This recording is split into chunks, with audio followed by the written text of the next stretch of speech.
नमस्कार, मैं हूं धर्मेंद्र। आप देख रहे हैं ऑनलाइन न्यूज इंडिया। प्रधानमंत्री नरेंद्र मोदी 76 मिनट बोले। राज्यसभा के अंदर प्रधानमंत्री नरेंद्र मोदी का 76 मिनट लंबा भाषण रहा। 75 दिन हो गए हैं किसान आंदोलन को, लेकिन ताज्जुब हुआ कि प्रधानमंत्री नरेंद्र मोदी ने वहां पर किसानों की बात रखने की बजाय और कोई रास्ता बीच का निकालने की बजाय एक बार फिर से जिस तरह से लगातार बीजेपी के छोटे बड़े तमाम नेता किसानों को बदनाम करने का प्रयास करते रहे हैं, उसी तरह से प्रधानमंत्री नरेंद्र मोदी ने किसान आंदोलन के ऊपर सवाल खड़े कर दिए। और सवाल खड़े करते हुए प्रधानमंत्री नरेंद्र मोदी ने कहा कि कुछ लोग हैं इस देश में जो आंदोलन जीवी बन गए हैं। पता नहीं प्रधानमंत्री नरेंद्र मोदी को जो भाषण लिख करके दिया, जिस किसी ने भी लिख करके दिया, वो कहां के छात्र रहे हैं, मालूम नहीं इस बात का। क्योंकि देश में अगर कहीं पर भी प्रदर्शन होता है, लोकतांत्रिक देश में अगर कहीं पर भी प्रदर्शन होता है, तो उसका सम्मान किया जाना चाहिए। क्योंकि लोकतंत्र देश की जो है वो आत्मा होती है प्रदर्शन। अगर उसके खिलाफ, लोकतांत्रिक देश में किसी भी सरकार के खिलाफ अगर प्रदर्शन होता है, तो फिर ये कहा जाता है कि वो लोकतंत्र की प्रैक्टिस कर रहे हैं। ये एक बेसिक लाइन है। पता नहीं प्रधानमंत्री नरेंद्र मोदी का भाषण किसने लिख करके दिया है। लोकतंत्र का गहना कहा जाता है विरोध प्रदर्शन, लेकिन प्रधानमंत्री नरेंद्र मोदी ने देश के तमाम किसानों को बदनाम करने का काम किया। प्रधानमंत्री नरेंद्र मोदी ने कहा कि पता नहीं ये किसान क्यों आंदोलन कर रहे हैं, उनको जो है वो कानूनों के बारे में नहीं मालूम है। ये प्रधानमंत्री नरेंद्र मोदी के बोल रहे आज देश की संसद के अंदर लोग इंतजार कर रहे थे कि प्रधानमंत्री बोलेंगे, कुछ सटीक बोलेंगे, कुछ मजबूत बोलेंगे। लेकिन प्रधानमंत्री नरेंद्र मोदी का भाषण अगर आप देखेंगे तो वाकई उससे निराशा हाथ लगेगी। अगर आप इतिहास के छात्र रहे हैं और अगर आपकी लोकतंत्र को पढ़ने में, समझने में रुचि है, तो आपको निराशा हाथ लगेगी।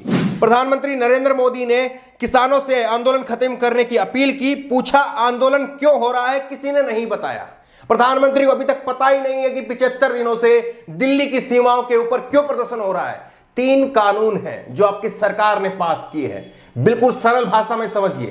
पहला है एसेंशियल कमोडिटी एक्ट, जो जमाखोरी पहले होती थी उस पर जेल भेज दिया जाता था, लेकिन अब जमाखोरी को कानूनी बना दिया गया है। इसके खिलाफ जो है प्रधानमंत्री जी किसान आंदोलन कर रहे हैं। दूसरा है जो आपकी एपीएमसी मंडी एक्ट में संशोधन किया है, जहां पर सरकारी मंडियों की जो व्यवस्था देश के अंदर बनी हुई थी उसको खत्म करने का काम किया है। और तीसरा है किसानों की जमीन कॉन्ट्रैक्ट पर लेने का। क्या इतनी सी बात प्रधानमंत्री को किसी ने नहीं बताई? क्या इतनी सी बात प्रधानमंत्री नरेंद्र मोदी को अभी तक समझ में नहीं आई? वो किसानों से पूछ रहे हैं कि आप आंदोलन क्यों कर रहे हैं। केवल 3 मांगे हैं और आप बताइए कि अगर ये तीनों चीजें लागू होती हैं, तीनों चीजों का फर्क जो है वो केवल किसान पर पड़ेगा या सब लोगों पर पड़ेगा? ये बार बार हम लोग सवाल जो है वो खड़े कर चुके हैं और उसका जवाब जो है वो देश का किसान दे भी रहा है। लेकिन प्रधानमंत्री नरेंद्र मोदी ने जो कहा वो अचरज भरा है।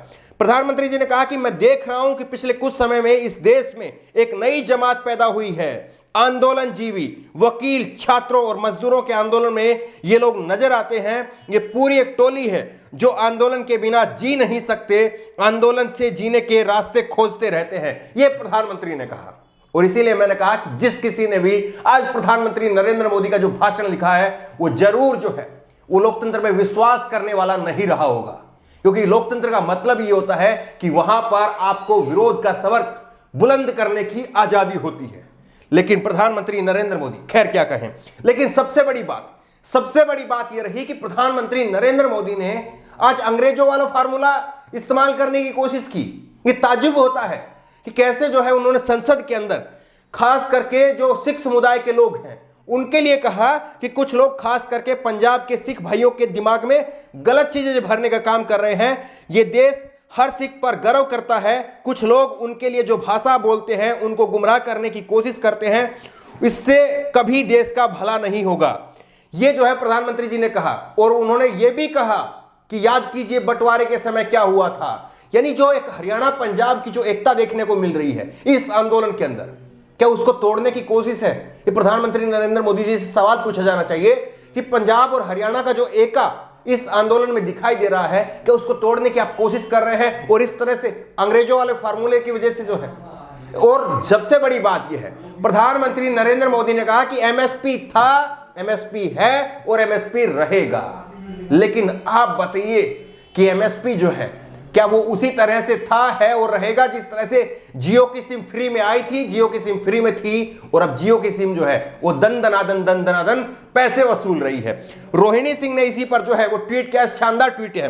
रोहिणी सिंह ने ट्वीट करते हुए लिखा कि एयर इंडिया था और रहेगा, लेकिन एयर इंडिया के हालात क्या है, व्यंग्य कसा है ये। पूरी तरह से एयर इंडिया जो है वो बिक चुका है। बीएसएनएल था और रहेगा, बीएसएनएल बिक चुका है। एलआईसी थी और रहेगी, एलआईसी बिक चुकी है। रेलवे था और रहेगा, रेलवे का निजीकरण हो रहा है।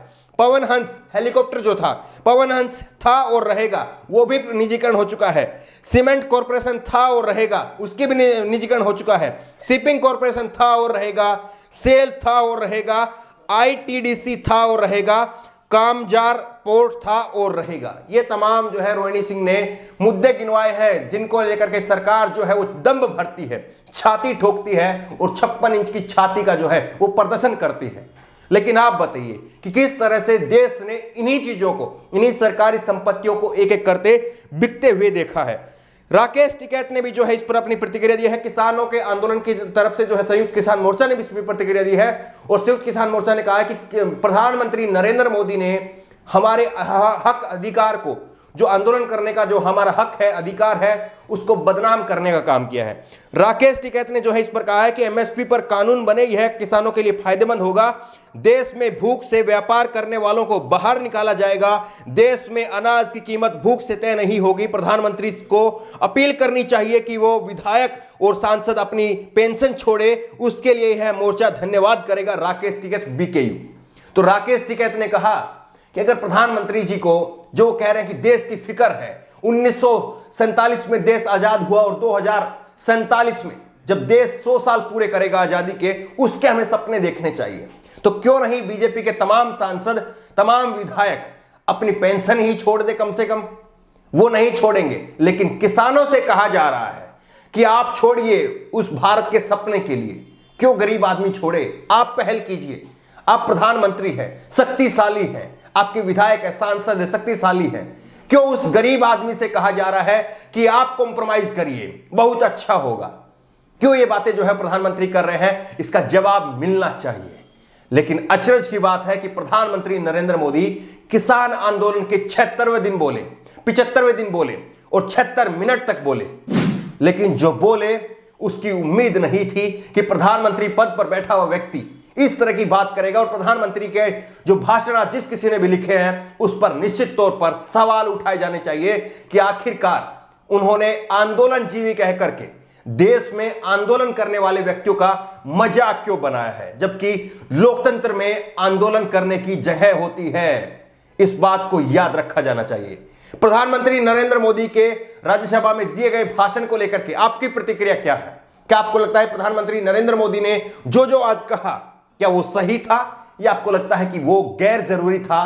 प्रधानमंत्री को कम से कम इससे जरूर बचना चाहिए था, क्योंकि वो प्रधानमंत्री पद पर बैठे हैं। इस खबर को लेकर के, इस वीडियो को लेकर के आपकी जो भी राय हो नीचे कमेंट बॉक्स में अपनी राय जरूर दें। उसी तरह की तमाम खबरों के लिए ऑनलाइन न्यूज इंडिया को सब्सक्राइब करें, साथ में जो बेल आइकन है, घंटी है, उसको जरूर दबाएं, ताकि जैसे कोई वीडियो अपलोड करें उसकी नोटिफिकेशन आपको तुरंत मिल सके। धन्यवाद। इस खबर को अभी लाइक करें, शेयर करें, अभी चैनल को सब्सक्राइब करें और घंटी जरूर दबाएं।